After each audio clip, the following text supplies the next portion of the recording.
Bonjour et bienvenue dans le flash d'information.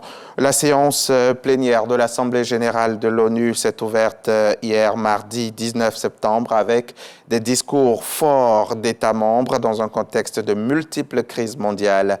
En pleine invasion de l'Ukraine par la Russie, le président ukrainien Volodymyr Zelensky a fait sa première apparition en personne à la tribune, peu après le discours de son homologue brésilien Luiz Inácio Lula da Silva.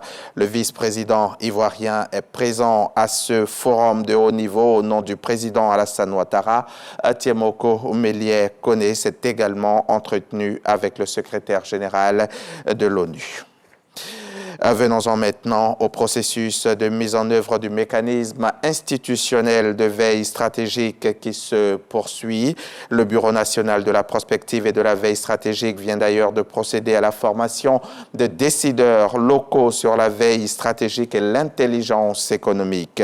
Leur mission sera de superviser le processus de collecte d'informations pour une meilleure prise de décision. On en sait plus avec Mahma Traoré.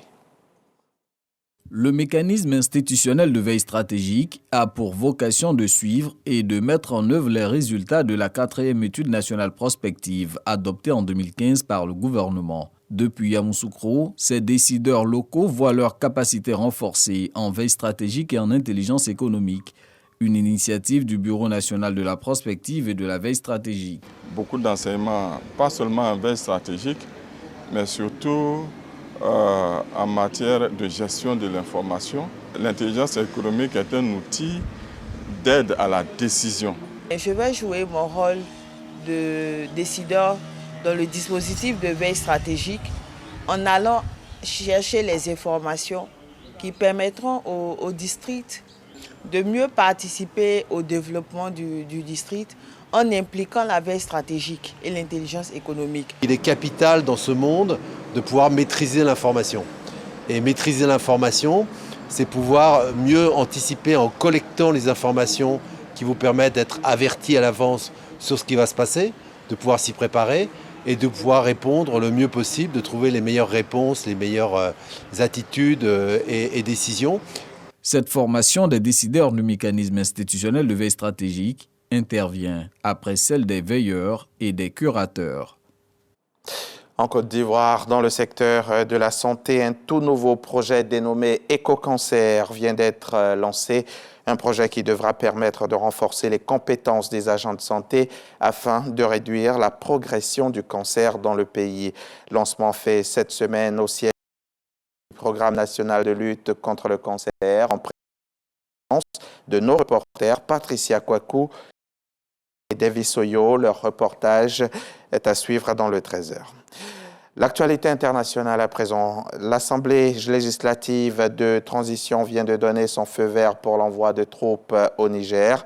Ce mardi, à l'unanimité, les 71 membres de l'organe législatif au Burkina Faso ont voté pour que le pays envoie des militaires sur le territoire nigérien. La durée de la mission du contingent militaire est de 3 mois renouvelable. Ce déploiement sera financé par le Burkina Faso, car il participe à la lutte contre le terrorisme.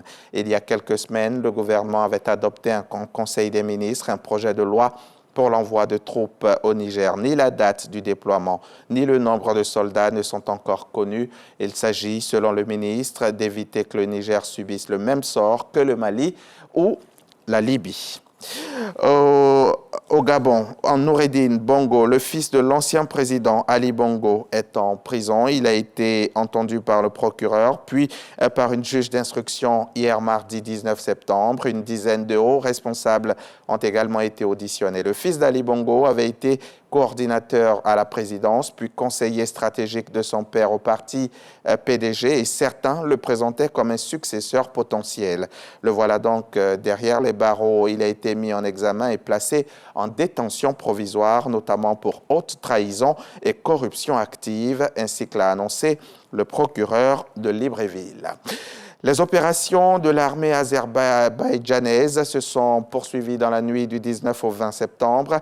Les autorités du Haut-Karabakh affirment que plusieurs villes sont ciblées et évoquent des tirs intensifs d'artillerie, de roquettes et des attaques aériennes qui visent aussi des infrastructures civiles. Il y aurait au moins 29 morts et plus de 200 blessés. Plus de 7000 civils ont été évacués. Les autorités de Bakou assurent que l'offensive ne cessera que si les séparatistes arméniens déposent les armes. Fin de ce flash, rendez-vous à 13h pour le point complet de l'actualité.